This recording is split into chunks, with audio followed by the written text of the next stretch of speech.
अस्सलामु अलैकुम वरहमतुल्लाहि वबरकातुहू। जनाब, मैं अब कतर जाने के लिए एयरपोर्ट पे मौजूद हूँ, मस्कत एयरपोर्ट पे, और मैंने इमिग्रेशन क्रॉस कर ली है। मेरा गेट नंबर C6 है, बोर्डिंग मुझे मिल गया है। और यहाँ से पहले मैं जाऊँगा अबू धाबी जा रहा हूँ, और वहाँ से ट्रांजिट है। फिर मेरा तकरीबन लॉन्ग ले ओवर है 9 घंटे का। देन उसके बाद जो है वो फिर वहाँ से जाऊँगा कतर, दोहा। तो देखें, इंशाअल्लाह ताला रात 9 बजे तक का पहुँचना है, और अभी सुबह के 8 साढ़े 8 हो रहे हैं। तो तकरीबन अभी 10 घंटे का जो है वो सफ़र बाकी, जिसमें से डेढ़ से 2 घंटे का सफ़र है टोटल। दो जहाज़ का 1-1 घंटे के 2 सफ़र हैं, बीच में लॉन्ग ले ओवर 8 घंटे का है। तो 10 घंटे बाद इंशाअल्लाह ताला जो है वो मैं वहाँ पहुँच जाऊँगा। तो सफ़र खैर खैरियत से रहे और कोई प्रॉब्लम ना आए, अभी तक तो कोई ऐसा नहीं रहा माशाल्लाह। और जहाँ तक कि मस्कत की बात थी तो बहुत अच्छा, एक्सीलेंट। और मुझे अफसोस हो रहा है कि मैंने 4 दिन का प्रोग्राम क्यों बनाया। कम से कम 2 हफ्ते का प्रोग्राम होना चाहिए। बहुत खूबसूरत सी वाइब आ रही थी, और बहुत ज़बरदस्त वहाँ का माहौल, एटमॉस्फेयर, पब्लिक का रवैया, और डाउन टू अर्थ हैं ये लोग। बेहतरीन इनका जो है वो हिसाब किताब है। आप बार्गेनिंग करें कई चीज़ों में, टैक्सी ड्राइवर भी आपको जो है वो इतने हार्श नहीं है, नॉर्मल आपके रेट पे जो है वो बड़े चीपेस्ट रेटों पे मुझे जो है ना इन लोगों ने इधर उधर घुमाया। और दूसरे कंट्री, अमूमन पाकिस्तान और दूसरे जितने भी कंट्रीज़ हैं, मेरा जब सबसे पहला एक्सपीरियंस यही है, क्योंकि मैंने जब भी बार्गेनिंग किया तो मुझे बड़ा टफ़ सूरत हाल का सामना करना पड़ा। लेकिन यहाँ मुझे इतनी ज़्यादा प्रॉब्लम नहीं हुई, और चूँकि करेंसी भी मजबूत है। दूसरी बात यह है कि फ़ासले ज़्यादा हैं, लेकिन ये किराए कम रखे हैं, और बहुत सस्ता है मेरे हिसाब से। पैसे को अगर आप कन्वर्ट करके देखेंगे तो समझ रहे हैं कि ज़्यादा है, लेकिन वैसे जो है ये सस्ता है, और कोई इतना ज़्यादा नहीं है। क्योंकि मैं तकरीबन जो है वो 50 रियाल लेके आया था, और यहाँ तकरीबन मुझे कुछ 8-10 रियाल और लगे हैं, तो तकरीबन 60 रियाल में है मेरे 5-6 दिन गिने, जिसमें से मैंने सोवेनियर वगैरह भी लिए हैं और दूसरी चीज़ें भी हैं। तो बहरहाल यहाँ मैं बैठा हूँ, अभी देखें जब जहाज़ पे जाने का टाइम आएगा तो मैं आपको बताऊँगा। हमारा जो है वो आपका जो है वो टर्मिनल है, C6 पे जाना है मुझे। तो C ऊपर की तरफ है, वो इशारा कर रहे हैं C ऊपर की तरफ है, ये देखिएगा आप भी, वो C ऊपर की तरफ दिखा रहे हैं। तो वो स्टेयर्स हैं, ये लिफ्ट हैं, वो स्टेयर्स हैं, एलिवेटर है। तो इन दोनों में से किसी एक से मैं थोड़ी देर बाद जाऊँगा, क्योंकि अभी तकरीबन काफ़ी देर बाद मैं जो है वो काफ़ी देर तक लगा रह गया था वो इमिग्रेशन की लाइन में। काफ़ी लंबी लाइन थी, तो सुबह जल्दी आने की वजह से भी शुरू के 2-3 लोगों में था, लेकिन फिर भी दूसरी फ़्लाइट्स आ रही होती तो इमिग्रेशन जो है वो एक ही साथ होती है, तो उसकी वजह से जो है काफ़ी लंबा लगे। तो मैं थोड़ा रेस्ट कर रहा हूँ, देन फिर मैं ऊपर जाके देखता हूँ कि क्या सिलसिले कार है और क्या नहीं है। तो जब तक के लिए जो है वो आप सब लोगों को जो है वो इंतज़ार करना पड़ेगा कि जब तक मैं जहाज़ में जाएंगे तो फिर आपको बताएंगे।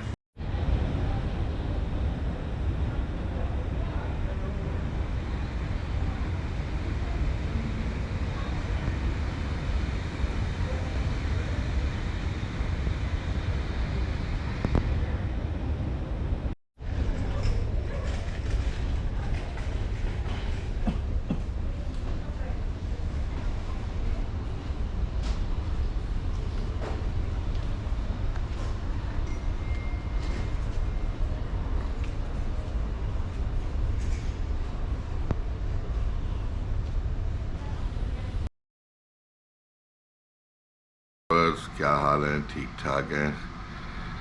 अच्छा जी, इस वक्त मैं जो हूँ वो कतर के होटल में, जो मैंने अपना होटल कराया था साफिर होटल, वहाँ मौजूद हूँ इस वक्त। और मैं जो है इनके सूक से नज़दीक, सूक वाकिफ़ जो इनका बहुत मशहूर सूक है, और बहुत ट्रेडिशनल स्टाइल का और न्यू स्टाइल में भी बना हुआ, दोनों का कम्बिनेशन है, वहाँ उसके नज़दीक मौजूद हो। तकरीबन 500 मीटर की दूरी पे है। तो कल रात मैं यहाँ पहुँचा था, और एक बहुत थकन मुझे थी, तो मैं इसलिए व्लॉग ना बना पाया आपको। होटल का मैं जो है वो अपने जो है वो ना दिखा पाया कि मैं होटल कैसे आया और कहाँ आया, क्योंकि मैं जो है ना वो बड़ा अपसेट भी चल रहा था। क्योंकि वजह ये थी कि मैंने आपसे जो बात की थी, आखिरी बात मेरी पिछली आपसे बात हुई थी तो वो बात हुई थी आपके मस्कत के एयरपोर्ट पे, तो मैंने पहुंच गया था और मैंने कहा था कि मैं इमिग्रेशन क्रॉस करके आगे की तरफ रवाना होऊंगा। तो वहाँ से मेरी फ़्लाइट थी, वो फ़्लाइट मैंने 2 घंटे के वेट के बाद फ़्लाइट ली, और आधे घंटे की हवा में वो फ़्लाइट थी, तकरीबन टोटल घंटे की फ़्लाइट थी, लेकिन वो एयर में होती है 40 मिनट्स। तो मैं अबू धाबी पहुँच गया था। बड़ा ही एक तकलीफ़ दे मरहला अबू धाबी में वेट करने का, क्योंकि सुबह का मेरी सुबह की फ़्लाइट थी 11 बजे की।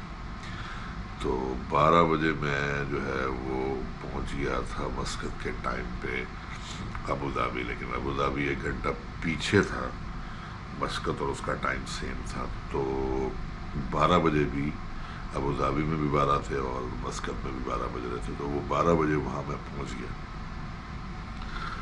वहाँ का जो लेओवर था और जो ट्रांजिट था वो बहुत तकलीफ देता था। वो तकरीबन रात 9:30 बजे की मेरी वो फ़्लाइट थी। तो 12 से रात 9:30 बजे तक बहुत बड़ा मामला था। तो बहरहाल वो फिर बहुत इजीली मैंने वो ले ली। छोटा जहाज़ था, यहाँ पहुँचा कतर। ये भी 1 घंटे की फ़्लाइट थी और ये पाकिस्तान से 2 घंटे पीछे है। तो ये 9:30 ही उड़ा था वहाँ से अबू धाबी से, और 9:30 बजे ही यहाँ पहुँच गया। तो 1 घंटे की फ़्लाइट थी, ये 1 घंटा पीछे अबू धाबी से, और अबू धाबी हमसे 1 घंटा पीछे, तो ये 2 घंटे पीछे। तो इस वक्त मेरे ख्याल से 8 बज रहे हैं सुबह के, और पाकिस्तान में 10 हो रहे होंगे। तो ये थोड़ी सी तफसील मैंने इसलिए बयान की कि पिछले बीच में जो गैप आया उसको मैं कवर कर रहा था। तो फिर उसके बाद मैं बहुत थका हुआ था, यहाँ आया तो टैक्सी वाले ने मुझसे 35 रियाल लिए। मेरे पास रियाल एक्सचेंज करा था, तो एयरपोर्ट पे रेट अच्छा नहीं दे रहे थे, क्योंकि यहाँ रेट चल रहा है 3.64।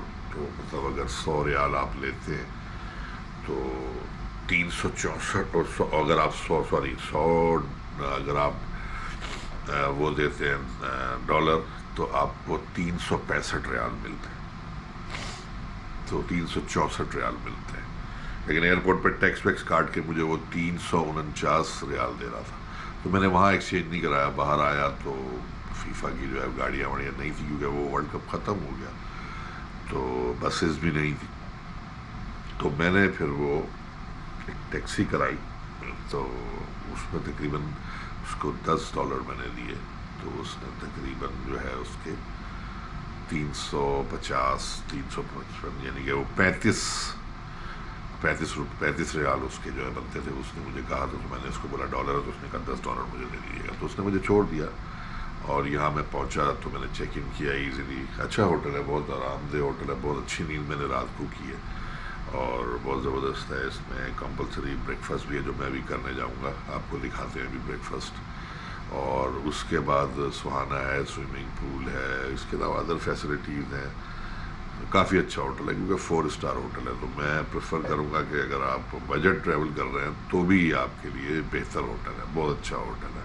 इतना बुरा नहीं, क्योंकि इसके पे मैंने पाकिस्तानी 6 दिन के किए हैं 78,000, तो मोर देन इनफ है, सही है। कतर जैसे शहर में इस महंगाई में और इतने रिच कंट्री के अंदर आपको इस तरह की फैसिलिटी इतने में मिलेगी।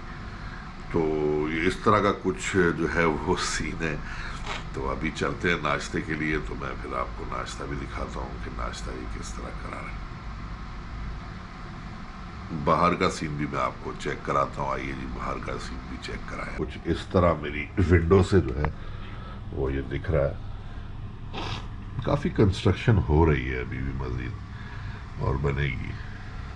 ये मेरा एक रूम का भी सर्वे छोटा सा आपको करा देता हूँ। ये ओवरव्यू थोड़ा सा देखिएगा रूम का। ये मेरा डबल बेड है, ये इन्होंने एक टी का पूरा सामान दिया हुआ है। ये एक टेबल है, इसमें एक मिरर है, ये रखा हुआ टीवी, सामान, अलमारी की भी जगह, अलमारी है, यहाँ जगह है बैग वैग रखने की, मैंने यहाँ रख दिया। मेरा सामान अभी बिखरा हुआ है, अभी सेटिंग करूँगा। उसके बाद ये आने की जगह, वॉशरूम है। वॉशरूम भी ठीक है, बेहतरीन है। सही।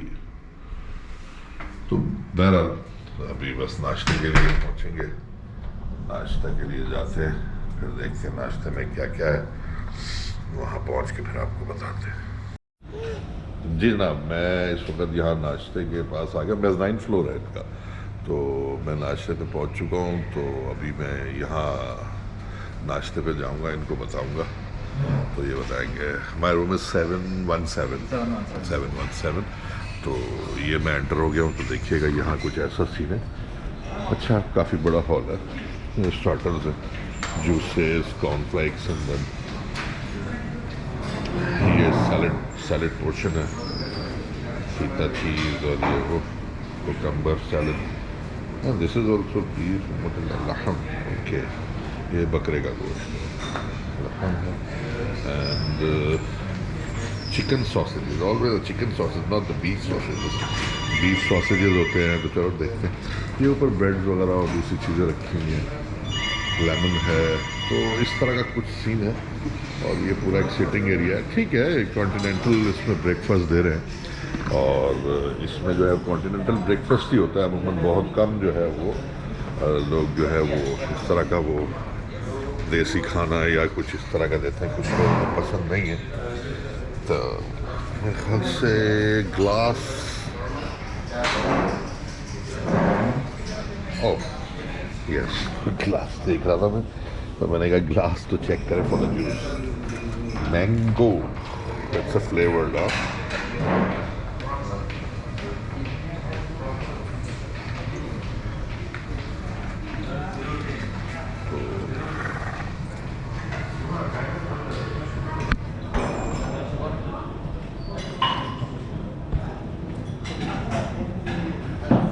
फिलहाल जो है वो जूस से थोड़ा सा स्टार्ट करते हैं, देन उसके बाद चेक करते हैं कि क्या क्या।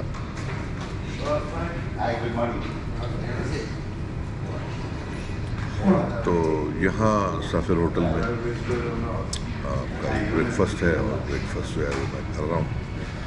आफ्टर द ब्रेकफास्ट मैंने जुम्मा प्रेयर के लिए बात की, तो बड़ा शॉकिंग हुआ कि यहाँ 11:30 बजे जुम्मे की नमाज़ होती है। आज जुम्मा है इत्तेफाक से, तो मैं फिर बस जल्दी से नाश्ता करके नहाने जाता हूँ, क्योंकि 8 बज रहे हैं। मैंने इनसे पूछा कि इनकी बड़ी मस्जिद जो है वो है थोड़ा सा यहाँ दूर है, और नज़दीक भी उन्होंने एक मस्जिद बताई, तो कह रहे पूरे कतर में, असल में पूरे GCC में एक ही टाइम होता नमाज का। तो ये अच्छी बात भी है, और कुछ लिहाज से अजीब व गरीब भी हम लोग, क्योंकि हमारी इस तरह की आदत नहीं। और ये है कि यहाँ इनका एक ही टाइम है, और कतर में भी एज इट इज़ वही टाइम। और आज जुम्मा प्रेयर के लिए 11:30 बजे ही यार, माय गॉड, इट्स अर्ली। 11:30 बजे सुबह जुम्मा प्रेयर ये पढ़ाएंगे। मौसम भी अच्छा चल रहा है, जो है ना थोड़ा सा क्लाउडी है, और जो है वो क्लाउड आए हुए हैं, धूप नहीं निकली। अभी 8, सवा 8 हो रहे हैं, तो मुझे जल्दी क्विक अपना नाश्ता करके तकरीबन 9, सवा 9 जाके मुझे थोड़ा सा जुम्मे की तैयारी करनी पड़ेगी। और जुम्मे की जब मैं तैयारी करूँगा, तो उसके बाद जाके मैं जुम्मे की तैयारी करने के बाद जो है वो प्रेयर के लिए जाऊँगा, लाजमी जुम्मा प्रेयर के लिए इंशाअल्लाह ताला। तो अभी देखते हैं, आए नाश्ता करते हैं।